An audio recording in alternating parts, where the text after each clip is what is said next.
Hi, ഞാൻ David Antony. Welcome to my channel. നമ്മൾ വീടുകളിൽ ഡെയിലി വളരെയധികം ക്ലീനിങ് ആക്ടിവിറ്റീസ് ചെയ്യുന്നുണ്ട്. Car and bike washing, interlock, കട്ട, തറ, മതിൽ എന്നിവ കഴുകുന്നത്. ഇതൊക്കെ നമ്മൾ വളരെ മടുപ്പോടെ ബുദ്ധിമുട്ടി വിഷമിച്ചാണ് ചെയ്യാറ്. ഒരു പ്രഷർ വാഷർ വീട്ടിലുണ്ടെങ്കിൽ ഈ പണികൾ നമുക്ക് വളരെ സിമ്പിളായി ചെയ്യാം. അപ്പോൾ ഇന്നത്തെ എൻ്റെ വീഡിയോ പ്രഷർ വാഷറിൻ്റെ വിവിധ ഉപയോഗങ്ങളും ഞാൻ 6 മാസമായി ഉപയോഗിക്കുന്ന ഒരു വാഷറിൻ്റെ യൂസർ റിവ്യൂവുമാണ്. നമ്മളൊരു പ്രഷർ വാഷർ വാങ്ങുന്നതിന് മുമ്പ് നമ്മുടെ ആവശ്യം എന്താണെന്ന് മനസ്സിലാക്കണം. ഒന്നോ രണ്ടോ കാറും ബൈക്കും മാത്രം കഴുകാനാണെങ്കിൽ 120 ബാർ പ്രഷറുള്ള സാധാരണ വാഷർ മതിയാകും. ഇനി ഇൻ്റർലോക്ക്, കട്ട, തറ, മതിലൊക്കെ കഴുകാനാണെങ്കിൽ 180, 200, 220 ബാർ പ്രഷറുള്ള വാഷർ വേണ്ടിവരും. പ്രഷർ വാഷർ 2 തരമുണ്ട്: യൂണിവേഴ്സൽ മോട്ടോറും ഇൻഡക്ഷൻ മോട്ടോറും ഉള്ളത്. യൂണിവേഴ്സൽ മോട്ടോർ ആർമേച്ചർ വൈൻഡിംഗ് ഉള്ളതും കാർബൺ ബ്രഷുകളുടെ സഹായത്തോടെ പ്രവർത്തിക്കുന്നതുമാണ്. ഇൻഡക്ഷൻ മോട്ടോറിനെ അപേക്ഷിച്ച് യൂണിവേഴ്സൽ മോട്ടോർ വർക്ക് ചെയ്യാൻ കുറച്ച് കറണ്ട് മതി.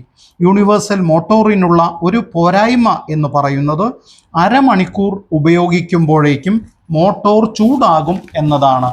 അതുകൊണ്ട് തന്നെ ചെറിയ ആവശ്യങ്ങളുള്ളവർക്ക്, അതായത് ഒന്നോ രണ്ടോ വണ്ടി മാത്രം കഴുകിയാൽ മതി എന്നുള്ളവർക്ക് മാത്രമേ യൂണിവേഴ്സൽ മോട്ടോറുള്ള പ്രഷർ വാഷർ ഉപകരിക്കൂ. ഇൻഡക്ഷൻ മോട്ടോറിന് കൂടുതൽ കറണ്ട് ആവശ്യമാണെങ്കിലും തുടർച്ചയായുള്ള ഉപയോഗത്തിന് ഈ മോട്ടോർ തന്നെ വേണം. അപ്പോൾ നമുക്ക് ഇൻ്റർലോക്ക്, കട്ട, തറ, മതിൽ, 2-3 വണ്ടികൾ ഒക്കെ ഇടയ്ക്കിടെ ക്ലീൻ ചെയ്യേണ്ട ആവശ്യമുണ്ടെങ്കിൽ നിങ്ങൾ തീർച്ചയായും ഇൻഡക്ഷൻ മോട്ടോറുള്ള പ്രഷർ വാഷർ തന്നെ വാങ്ങണം. തുടർച്ചയായി ഉപയോഗിക്കാം എന്ന് പറയുന്നുണ്ടെങ്കിലും ഓരോ മണിക്കൂർ കഴിയുമ്പോഴും 5-10 മിനിറ്റ് നിർത്തിയിടുന്നത് നല്ലതാണ്.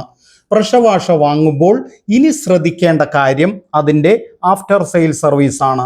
നിങ്ങളുടെ വീടിനടുത്ത് ഇതിൻ്റെ സർവീസ് സെൻ്റർ ഉണ്ടോ, അതോ മെഷീൻ കൊറിയർ അയച്ചു കൊടുക്കണമോ? വാറണ്ടി 6 മാസമാണോ 1 വർഷമാണോ? വാറണ്ടിക്ക് ശേഷം സർവീസ് ലഭ്യമാണോ എന്നെല്ലാം കൃത്യമായി മനസ്സിലാക്കണം. അപ്പോൾ നിങ്ങളുടെ നാട്ടിൽ ഏത് കമ്പനിയുടെ സർവീസാണോ കിട്ടുന്നത്, അത് വിശ്വസിക്കാൻ പറ്റുന്ന കമ്പനിയാണോ എന്നെല്ലാം നോക്കി വാഷർ വാങ്ങണം. അങ്ങനെ നോക്കുമ്പോൾ ഐബെൽ കമ്പനിയുടെ വാഷറുകൾ ഒരു നല്ല ചോയ്സായി എനിക്ക് തോന്നി. സർവീസ് സെൻറ്റർ എറണാകുളത്തുള്ളതുകൊണ്ട് എന്നെങ്കിലും എറണാകുളം പോകുമ്പോൾ സർവീസ് സെൻറ്ററിൽ വാഷർ ഏൽപ്പിക്കാൻ സാധിക്കും. പക്ഷേ ഐബെൽ കമ്പനിയുടെ നല്ല വാഷറുകൾക്ക് 8,000, 10,000 രൂപ വില വരും. ഈ ഒരു ആവശ്യത്തിന് അത്രയും ഇൻവെസ്റ്റ്മെൻറ്റ് ഞാൻ ഉദ്ദേശിച്ചിരുന്നില്ല. പിന്നെ എനിക്ക് ഏറ്റവും വിലപ്പെട്ടതായി തോന്നിയത് വാഷറുകൾ ഉപയോഗിക്കുന്ന വ്യക്തികളുടെ അഭിപ്രായങ്ങളാണ്. അങ്ങനെയാണ് ഞാൻ ടെക്സം TX75 എന്ന മോഡൽ വാങ്ങാനിടയായത്. ഫ്ലിപ്കാർട്ടിൽ ഏകദേശം 2000 റിവ്യൂസും അതിൽ 1000-ഓളം 5 സ്റ്റാർ പോസിറ്റീവ് റിവ്യൂസുമുള്ള ഒരു പ്രോഡക്റ്റാണ് ടെക്സം TX75. 2500 വാട്ട് കറണ്ട് ഉപയോഗിക്കുന്ന ഈ വാഷർ 220 ബാർ പ്രഷറാണ് ജനറേറ്റ് ചെയ്യുന്നത്. 1 മിനിറ്റിൽ 12 ലിറ്റർ വെള്ളത്തിൻ്റെ ഔട്ട്പുട്ട് ഉണ്ട്. ഇത് ഇൻഡക്ഷൻ മോട്ടോറുള്ള പ്രഷർ വാഷറാണ്. അതുകൊണ്ട് തന്നെ കുറച്ചധികം സമയം ഉപയോഗിച്ചാലും പെട്ടെന്ന് ചൂടാവുകയില്ല. പിന്നെ പലരും ചോദിക്കുന്ന ഒരു കാര്യമാണ് ഇതിൻ്റെ മോട്ടോർ കോപ്പർ വൈൻഡിംഗ് ആണോ എന്നത്. കമ്പനിയുടെ പ്രോഡക്റ്റ് ഡിസ്ക്രിപ്ഷനിൽ ഇത് പ്രത്യേകിച്ചൊന്നും പറയാത്ത സാഹചര്യത്തിൽ അത് കോപ്പർ വൈൻഡിംഗ് അല്ല എന്നാണ് മനസ്സിലാക്കേണ്ടത്. കോപ്പർ വൈൻഡിംഗ് ആണെങ്കിൽ വാഷറിൻ്റെ വില വളരെ കൂടുതലായിരിക്കും. പ്രഷർ വാഷറിന് അതിൻ്റെ ആവശ്യമുണ്ടെന്ന് തോന്നിയില്ല. നമ്മുടെ വീട്ടിലെ ടാങ്കിലേക്ക് വെള്ളമടിക്കുന്ന മോട്ടോർ നമ്മൾ ദിവസവും ഉപയോഗിക്കും. അത് കോപ്പർ വൈൻഡിംഗ് ഉള്ള മോട്ടോർ തന്നെ വാങ്ങണം. മാസത്തിൽ 2-3 തവണ ഉപയോഗിക്കുന്ന പ്രഷർ വാഷറിന് അതിൻ്റെ ആവശ്യമില്ലെന്ന് തോന്നി. പ്രഷർ വാഷറിന് കംപ്ലൈൻറ്റ് കൂടുതലും വരുന്നത് അതിൻ്റെ പ്രഷർ ക്രിയേറ്റ് ചെയ്യുന്ന മെക്കാനിസത്തിനാണ്. അത് ചിലപ്പോൾ റിപ്പയർ ചെയ്യാൻ സാധിക്കുന്നതല്ലെങ്കിൽ നമ്മുടെ കയ്യിൽ നമ്മുടെ വാഷറിന് നല്ല കോപ്പർ വൈൻഡിംഗ് ഉള്ള മോട്ടോറുണ്ട്, ബട്ട് മെഷീൻ ആസച്ച് ഉപയോഗിക്കാൻ സാധിക്കാതെ വരുന്നു. നമ്മൾ ഉപയോഗിക്കുന്ന മിക്ക വാഷറുകളും ചൈനയിൽ ഉണ്ടാക്കി ഇന്ത്യയിൽ കൊണ്ടുവന്ന് റീബ്രാൻഡ് ചെയ്യപ്പെടുന്നവയാണ്. സ്പെയർ പാർട്സിൻ്റെ ലഭ്യത കുറവായിരിക്കുമെന്നതിനാൽ വാറണ്ടി പീരീഡ് കഴിഞ്ഞ് നമ്മുടെ സ്ഥലത്തുള്ള റിപ്പയർ ഷോപ്പിൽ അത് നന്നാക്കാൻ സാധിക്കാതെ വരാം. ഇനി ഞാൻ വാങ്ങിയ വാഷറിനെ കുറിച്ച് പറയാം. ആദ്യമേ പറയട്ടെ, ഇതൊരു പ്രൊമോഷൻ വീഡിയോ അല്ല കേട്ടോ. ഈ പ്രോഡക്റ്റ് ഉപയോഗിച്ചിട്ട് എനിക്കുണ്ടായ അനുഭവങ്ങളാണ് ഞാൻ പങ്കുവയ്ക്കുന്നത്. ഇത് 6 മാസം മുമ്പ് ഫ്ലിപ്കാർട്ട് വഴി ഓർഡർ ചെയ്ത് വരുത്തിയ വാഷറാണ്. അന്ന് ബിഗ് ബില്യൺ ഡേയ്സിൻ്റെ ഓഫർ ഉണ്ടായിരുന്നു. 4270 രൂപയാണ് വില വന്നത്.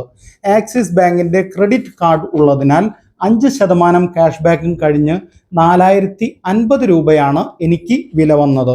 ഇപ്പോൾ ഫ്ലിപ്കാർട്ടിൽ ഇതിൻ്റെ വില കാണുന്നത് 4690 രൂപയാണ്. അന്ന് ഞാൻ വാങ്ങുമ്പോൾ റിട്ടേൺ പ്രൊവിഷൻസ് ഉണ്ടായിരുന്നു. അതായത് 7 ദിവസം സാധനം ഉപയോഗിച്ച് തൃപ്തികരമല്ലെങ്കിൽ അത് തിരിച്ചു കൊടുത്ത് മുഴുവൻ പൈസയും കിട്ടുന്നത്.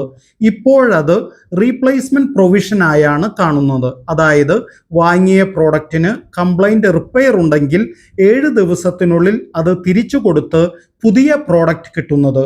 ഓഫർ സമയത്ത് റീപ്ലേസ്മെന്റ് പ്രൊവിഷൻ ഉള്ളത് റിട്ടേൺ പ്രൊവിഷൻ ആകുന്നത് കാണാറുണ്ട്. 4050 രൂപയ്ക്ക് അത്യാവശ്യം നല്ല പ്രഷറും ബിൽഡ് ക്വാളിറ്റിയുമുള്ള വാഷറാണ് കിട്ടിയത്. പ്ലാസ്റ്റിക് പാർട്സും ഫിറ്റിങ്സും ഒക്കെ അത്യാവശ്യം നല്ല ക്വാളിറ്റി ഉള്ളതായി തോന്നി. ഞാൻ ആദ്യം ഓർഡർ ചെയ്തത് TX50 എന്ന മോഡലായിരുന്നു. അത് കാർ കഴുകുന്നതിന് ഓക്കെയാണ്, പക്ഷേ തറ കഴുകുന്നതിനുള്ള പ്രഷർ ഇല്ലാത്തത് കൊണ്ട് ഫ്ലിപ്കാർട്ടിലെ റിട്ടേൺ പ്രൊവിഷൻസ് ഉപയോഗിച്ച് തിരിച്ചു കൊടുത്തു. ഇനി നമുക്ക് നമ്മുടെ മെഷീൻ ഒന്ന് കാണാം. ഇതാണ് നമ്മുടെ മെഷീൻ. മുകളിൽ കാണുന്നത് ഇതിൻ്റെ പ്രഷർ ഗേജ്, ഈ സൈഡിൽ കാണുന്നത് ഇതിൻ്റെ ഓൺ ഓഫ് സ്വിച്ച്. ഇതാണ് ഇതിൻ്റെ സ്പ്രേ ഗൺ. ഇത് സ്പ്രേ ഗണ്ണിൻ്റെ എക്സ്റ്റൻഷൻ റോഡ്. ഇത് 8 മീറ്റർ നീളമുള്ള ഔട്ട്ലെറ്റ് പൈപ്പ്. ഇത് 5 മീറ്റർ നീളമുള്ള ഇൻലെറ്റ് പൈപ്പ്. ഇത് മൈക്രോ ഫൈബർ സ്പോഞ്ച്, പിന്നെ ഫോം കാനൺ. ഇതിൻ്റെ അസംബ്ലിംഗ് വളരെ സിമ്പിളാണ് കേട്ടോ. ചെറിയൊരു യൂസർ മാനുവൽ ഇതിൻ്റെ കൂടെ കിട്ടും. അതിൻ്റെ ആവശ്യം പോലും അസംബ്ലിങ്ങിന് വന്നില്ല. പിന്നെ ഇത് 2500 വാട്ട് മെഷീൻ ആയതുകൊണ്ട് പവർ പ്ലഗിൻ്റെ സോക്കറ്റിൽ നിന്നും മാത്രം കണക്ഷൻ എടുക്കുക. സാധാരണ സോക്കറ്റിൽ നിന്നും കണക്ട് ചെയ്താൽ വയറിംഗ് ചൂടാകാനും കത്തിപ്പോകാനും സാധ്യതയുണ്ട്. ഇൻലെറ്റ് പൈപ്പ് നേരിട്ട് ടാപ്പിൽ കണക്ട് ചെയ്യാം. അതിന് ഒരു ടാപ്പ് കണക്ടർ കൊടുത്തിട്ടുണ്ട്. ഇനി ബക്കറ്റിലെ വെള്ളത്തിലാണ് ഇൻലെറ്റ് പൈപ്പ് ഇടുന്നതെങ്കിൽ അതിന് ഒരു ഫിൽറ്റർ തന്നിട്ടുണ്ട്. കരട് കയറി മെഷീൻ്റെ പെർഫോമൻസ് കുറയാതെ ഇരിക്കണമെങ്കിൽ ഇൻലെറ്റ് പൈപ്പിൻ്റെ അറ്റത്ത് ഫിൽറ്റർ ഫിറ്റ് ചെയ്യാൻ മറക്കരുത്. കരട് മെഷീൻ്റെ അകത്ത് തടഞ്ഞു നിന്നാൽ പ്രഷർ ബിൽഡപ്പായി അപകട സാധ്യതയുണ്ട്.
ഇനി ഈ മെഷീന്റെ ഉപയോഗങ്ങളിലേക്ക് കിടക്കാം. ഇന്റർലോക്ക് കട്ടയിലും സിമന്റ് തറയിലും മതിലിലും പറ്റിപ്പിടിച്ചിരിക്കുന്ന പൂപ്പൽ, ചെളി എന്നിവ കളയുന്നതിന് ഈ പ്രഷർ വാഷർ നമ്മളെ സഹായിക്കുന്നു. സാധാരണ പൈപ്പിൽ നിന്നും വരുന്ന വെള്ളം ഉപയോഗിച്ചാണ് ക്ലീൻ ചെയ്യുന്നതെങ്കിൽ വയർ ബ്രഷ് കൊണ്ട് ഉരച്ച് കഴുകേണ്ടി വരും. ഇത് വളരെ ആയാസകരമായൊരു പ്രവൃത്തിയാണ്. എക്സർസൈസിന് വേണ്ടി ചെയ്യുന്നതാണെങ്കിൽ ഓക്കെ. സിമന്റ് തറയിൽ കട്ടിയായി പൂപ്പൽ പിടിച്ചിട്ടുണ്ടെങ്കിൽ ബ്ലീച്ചിങ് പൗഡർ ഒന്ന് വിതറി ചൂലുകൊണ്ട് ഒന്ന് അടിച്ചു കൊടുക്കണം. 2 മണിക്കൂർ കഴിഞ്ഞ് വാഷർ ഉപയോഗിച്ച് ഇത് ക്ലീൻ ചെയ്തെടുക്കാം. ഇത് കുത്തിയടിച്ച് ചെളി ഇളക്കിയതിന് ശേഷം വിടർത്തിയടിച്ച് വേസ്റ്റ് വെള്ളം ഒഴിവാക്കാൻ സാധിക്കും. വളരെ നേരോ പോയിന്റിൽ സിമന്റ് തറയിൽ കുത്തിയടിച്ചാൽ സിമന്റ് ഇളകിപ്പോകാൻ സാധ്യതയുണ്ട്. ഈ ചെറിയ കാര്യങ്ങൾ മനസ്സിലാക്കിയാൽ ലേഡീസിനും ഇത് വീട്ടിലെ ക്ലീനിങ് ആവശ്യങ്ങൾക്കായി ഉപയോഗിക്കാൻ സാധിക്കും. പിന്നെ വെള്ളം സ്പ്രേ ചെയ്യുമ്പോൾ മോട്ടോറിൽ തെറിക്കാതെ നോക്കുക. അത്യാവശ്യം ഇൻസുലേറ്റഡ് ബോഡി ആണെങ്കിൽ കൂടെ ഒന്ന് ശ്രദ്ധിക്കുന്നത് നല്ലതാണ്. ഇനി നമുക്ക് കാർ വാഷ് ചെയ്യുന്നത് എങ്ങനെയെന്ന് നോക്കാം. ഷാമ്പു നിറച്ച് സ്പ്രേ ചെയ്യുന്നതിന് വാഷറിന്റെ കൂടെ ഒരു ഫോം കാനൺ തരുന്നുണ്ട്.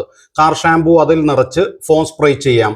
ഫോം സ്പ്രേ അടിച്ച് 2 മിനിറ്റിന് ശേഷം മൈക്രോ ഫൈബർ സ്പോഞ്ച് കൊണ്ട് ചെളിയും പൊടിയും ഇളകുന്നതിന് ഒന്ന് ലൈറ്റായി റബ്ബ് ചെയ്യുക. കാറിന്റെ മുകൾ വശവും മധ്യഭാഗവും മാത്രം സ്പോഞ്ച് ഉപയോഗിച്ച് ലൈറ്റായി റബ്ബ് ചെയ്യുക. കാറിന്റെ അടിഭാഗം വേറെ ഒരു നല്ല തുണി ഉപയോഗിച്ച് ലൈറ്റായി തുടച്ചു വിടുക. സ്വിൽ മാർക്സ് വന്ന് കാറിന്റെ ക്ലിയർ കോട്ട് പോകാതിരിക്കാനാണ് ഇപ്രകാരം ചെയ്യുന്നത്. ഇപ്പോൾ ചെളി, പൊടി, ഗ്രീസിന്റെ അംശങ്ങൾ, മറ്റ് അഴുക്കുകൾ എല്ലാം ഒന്ന് കുതിർന്നിട്ടുണ്ടാകും. അതിനുശേഷം ഫോം ബോട്ടിൽ അഴിച്ചു വെച്ച് വെള്ളം സ്പ്രേ ചെയ്ത് വൃത്തിയാക്കാം. കാർ വാഷ് ചെയ്യുമ്പോൾ തറയിലെ ചെളി കളയുന്ന പ്രകാരം ഒരിക്കലും പോയിന്റ് സ്പ്രേ ചെയ്യരുത്. പെയിന്റിന്റെ ക്ലിയർ കോട്ട് നശിച്ചു പോകും. നല്ല പ്രഷറുള്ള വാഷറാണെങ്കിൽ കാറിന്റെ ചില്ല് വരെ പൊട്ടാൻ സാധ്യതയുണ്ട്. ഷാംപൂവിന്റെ അംശം പോകുന്നതുവരെ വെള്ളം സ്പ്രേ ചെയ്ത് കഴുകുക. പിന്നെ ഒരു നല്ല ഉണങ്ങിയ തുണി കൊണ്ട് തുടച്ചെടുക്കുക. ഫോം സ്പ്രേ ചെയ്യാൻ ഫോം ബോട്ടിൽ തന്നെ വേണമെന്നില്ല. വെള്ളം നിറച്ചിരിക്കുന്ന ബക്കറ്റിൽ വെള്ളത്തിന്റെ അളവ് കുറച്ച് അതിൽ ഷാംപൂ ചേർത്താൽ വെള്ളം സ്പ്രേ ചെയ്യുമ്പോൾ മോശമല്ലാത്ത രീതിയിൽ ഫോം ചെയ്യുന്നത് കാണാം. ഇനി ഈ പ്രഷർ വാഷർ ചെടികൾക്കും മരങ്ങൾക്കും വളവും മരുന്നും അടിക്കുന്നത് എങ്ങനെയെന്ന് നോക്കാം. വളവും മരുന്നും അതിൻ്റെ നിശ്ചിത അളവിൽ ബക്കറ്റിലെ വെള്ളത്തിൽ ചേർത്തിളക്കിയാൽ നമുക്ക് സൗകര്യപൂർവ്വം സ്പ്രേ ചെയ്യാൻ സാധിക്കും. പിന്നെ ആകെ ഒരു കാര്യം ശ്രദ്ധിക്കേണ്ടത്, വളവും മരുന്നും അടിച്ചു കഴിഞ്ഞതിന് ശേഷം ഇൻലെറ്റ് പൈപ്പ് വെള്ളം മാത്രം നിറച്ചിരിക്കുന്ന ഒരു ബക്കറ്റിൽ വെച്ച് കുറച്ച് സമയം പ്രവർത്തിപ്പിക്കണം.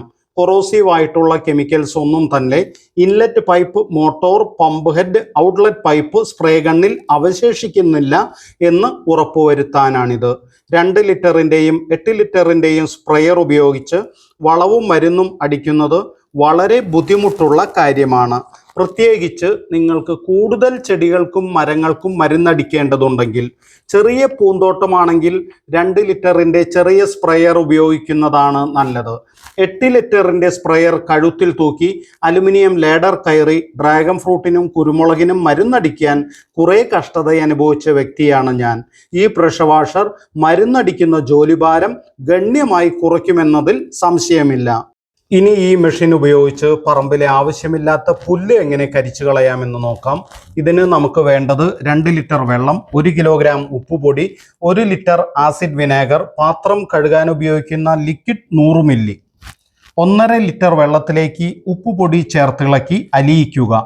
അതിലേക്ക് 1 ലിറ്റർ ആസിഡ് ചൊറുക്ക ചേർക്കുക. ഉപ്പുപൊടി അലിയാതെ കിടപ്പുണ്ടെങ്കിൽ ബാക്കി 1/2 ലിറ്റർ വെള്ളം ചേർക്കുക. ഇതിലേക്ക് 100 മില്ലി സോപ്പ് ഓയിൽ ചേർക്കുക. ഇത് അരിച്ച് ഒരു പാത്രത്തിലേക്ക് ഒഴിച്ച് പുല്ലിലടിക്കാൻ ഉപയോഗിക്കാം. പുല്ലിലടിക്കാൻ ഉപയോഗിക്കുമ്പോൾ നല്ല വെയിലുള്ള സമയത്ത് അടിക്കുക. ഇത് അടിച്ചു കഴിഞ്ഞ് 2 മണിക്കൂറെങ്കിലും വെയിൽ കിട്ടിയാൽ മാത്രമേ പുല്ല് ഉണങ്ങുകയുള്ളൂ. ഈ മിശ്രിതം ഉപയോഗിക്കുന്നതിൻ്റെ ഗുണം നമുക്ക് കാലതാമസമില്ലാതെ പറമ്പിൽ മറ്റ് കൃഷികൾക്ക് ഉപയോഗിക്കാം എന്നതാണ്. ദോഷകരമായ വീര്യമുള്ള കെമിക്കൽസ് അടിച്ചാൽ പെട്ടെന്ന് പുല്ല് കരിഞ്ഞു പോകും. പക്ഷേ നമ്മുടെ പറമ്പിലെ മണ്ണിൻ്റെ ക്വാളിറ്റി നഷ്ടപ്പെടുന്നു.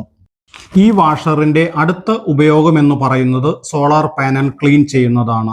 ഇത് ഒരു ജനറൽ ക്ലീനിങ് ആക്ടിവിറ്റി ആയിരുന്നാലും ഇവിടെ പ്രത്യേകിച്ച് പറയാൻ 2 കാരണങ്ങളുണ്ട്. വീട്ടിൽ സോളാർ പാനൽ വെച്ചാൽ കുറച്ചു പേരെങ്കിലും പാനൽ ക്ലീനിങ്ങിനെ കുറിച്ച് പിന്നെ ചിന്തിക്കാറേയില്ല. വീടിൻ്റെ മുകളിൽ വെച്ചിരിക്കുന്ന സാധനമായതിനാൽ അവിടെ കയറി ക്ലീൻ ചെയ്യാനുള്ള ബുദ്ധിമുട്ടായിരിക്കാം. ഈ പാനൽ പിന്നെ നമ്മൾ നേരിട്ട് കാണുന്നില്ല എന്നതായിരിക്കാം. പലരും വിമുഖത കാട്ടുന്ന ഒരു കാര്യമാണ് സോളാർ പാനൽ ക്ലീനിങ്. സോളാർ പാനലിൽ പൊടിയും ചെളിയും അടിഞ്ഞാൽ അത് സിസ്റ്റത്തിൻ്റെ പെർഫോമൻസ് ഗണ്യമായി കുറയ്ക്കും. നമുക്ക് ന്യായമായും ഉണ്ടാകേണ്ട ലാഭം ഇതുമൂലം ഇല്ലാതാകുന്നു. അതുകൊണ്ട് സോളാർ പാനലുകൾ ഒരു 6 ആഴ്ച കൂടുമ്പോഴെങ്കിലും ക്ലീൻ ചെയ്യാൻ ശ്രദ്ധിക്കണം. പിന്നെ ഒരു കാര്യം പറയാനുള്ളത്, സോളാർ പാനൽ ക്ലീൻ ചെയ്യുമ്പോൾ ഒരു കാരണവശാലും പോയിന്റ് സ്പ്രേ ചെയ്യരുത്. വൈഡ് സ്പ്രേ ആണെന്ന് വേറെ സർഫസിൽ അടിച്ച് ഉറപ്പ് വരുത്തിയതിന് ശേഷം മാത്രം സോളാർ പാനൽ ക്ലീൻ ചെയ്യുക. ആദ്യം ഫോം ഉപയോഗിച്ച് സ്പ്രേ ചെയ്യുക. 2 മിനിറ്റ് കഴിഞ്ഞ് മൈക്രോ ഫൈബർ സ്പോഞ്ച് ഉപയോഗിച്ച് ലൈറ്റായി റബ്ബ് ചെയ്യുക. പിന്നെ വൈഡ് സ്പ്രേ ചെയ്ത് ക്ലീൻ ചെയ്തെടുക്കുക. വേറെ ഒരു വീഡിയോയുമായി വീണ്ടും കാണാം. നന്ദി, നമസ്കാരം.